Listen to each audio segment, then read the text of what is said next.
Kemampuan ngatur duit tuh, ilmu yang wajib banget dipelajari sama semua orang. Biar nanti pas tua lo nggak hidup susah, nggak perlu ngandalin anak lo lagi, dan bisa hidup dari passive income hasil portofolio lo. Ini penting banget sih, menurut gue. Semua anak kecil harus paham ini dari kecil. Gimana caranya jaga duit? Dari pegang duit receh sampai nanti pegang duit gede. Banyak banget orang yang nggak bisa ngatur duit. Contohnya nih, ada yang gajinya 100 juta per bulan, tapi ternyata nggak lebih kaya dari orang yang gajinya 30 juta. Kenapa? Ya, karena pengeluarannya gede banget. Makin gede pendapatannya, makin gede juga pengeluarannya. Lo mungkin ketawa ngeliat ini, tapi jangan-jangan lo kayak gini juga. Belum tentu lo lebih kaya dari orang yang pendapatannya lebih rendah, karena beda kemampuan ngatur duitnya.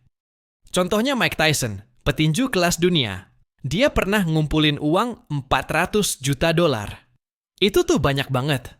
Kalau lo dikasih segitu, makan biasa aja, jalan-jalan cuman ke mall, nggak bakal habis tuh duit sampai lo punya puluhan keturunan. Tapi kok bisa habis? Karena hidupnya mewah banget. Beli rumah triliunan, mobil mewah, private jet, main sama cewek. Dia nggak bisa kontrol pengeluaran, dan mungkin mikirnya duit segitu bakal terus ada. Padahal, suatu saat dia bakal tua, dan nggak bisa dapat penghasilan sebanyak dulu lagi. Di Indonesia juga, banyak artis yang dulu tenar tahun 2000-an, tapi sekarang hidupnya susah. Salah satu penyebabnya, ya karena mereka nggak bisa ngatur duit. Kalau duitnya dijaga dan diinvestasiin dengan baik, pasti mereka sekarang bisa hidup dari passive income. Ada lagi contoh orang menang lotre, kayak Sharon Tirabassi. Dia dapat 10 juta dolar tahun 2004, tapi uangnya habis dalam 10 tahun karena hidup mewah. Beli rumah, mobil, kasih duit ke orang. Banyak juga orang yang dapat duit dikit terus dikasihin ke orang buat bayar hutang atau modal bisnis. Mikirnya bakal balik berkali-kali lipat.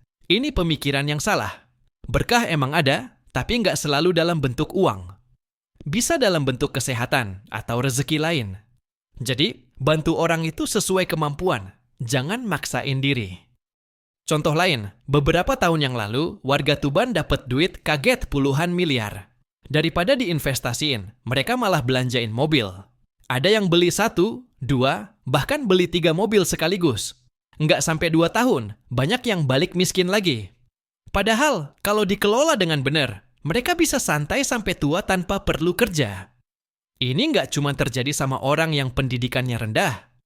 Banyak orang pintar secara akademis, S1, S2, S3, atau pebisnis sukses yang nggak bisa ngatur duit. Mereka nggak sadar sampai akhirnya tua dalam kondisi finansial yang buruk. Nah, gue mau ajak lo refleksi. Gaji lo per bulan berapa? Kaliin sama lama kerja lo. Misal gaji lo 10 juta, udah kerja 5 tahun, berarti total 600 juta. Sekarang duit lo sisa berapa? Bayangin kalau lo dikasih 10 miliar sekarang, lo bakal ngapain? Beli mobil mewah? Atau lo investasiin? Banyak orang yang dapat duit banyak langsung belanja mewah buat pamer. Padahal jadi kaya dan terlihat kaya itu beda. Contoh, si Budi punya 10 miliar, beli mobil 9 miliar. Sisanya 1 miliar buat hidup. Si Rudi punya 10 miliar juga, tapi diinvestasiin semuanya. Siapa yang menurut lu lebih kaya? Ya si Rudi, karena duitnya nggak kelihatan, tapi beneran berkembang. Gua pernah ketemu orang kaya beneran, asetnya triliunan, tapi hidupnya irit banget. Dia nggak bakal ngeluarin duit buat hal-hal nggak penting, tapi dia punya mobil dan rumah mewah. Itu cuma 5-10% dari kekayaannya. Kalau ada yang kurang 5.000 aja, dia bakal minta, karena dia paham nilai uang. Dulu gue mikir orang pelit itu nggak keren, tapi sekarang gue malah salut, karena mereka punya tujuan jangka panjang. Banyak orang tua yang akhirnya susah, karena nggak bisa ngatur duit, harus ngandalin anak atau kerja terus sampai tua. Kita juga harus sadar, waktu kita terbatas. Sekarang kita masih muda, kuat kerja 15 jam sehari. Tapi pas udah 60-70 tahun, lu nggak akan bisa kayak dulu. Belum lagi dengan perkembangan AI dan robot yang bakal gantikan banyak pekerjaan. 20-30 tahun lagi, persaingan makin ketat. Makanya, selain ngatur duit, Kita harus terus ikutin tren teknologi biar nggak ketinggalan. Intinya, 1.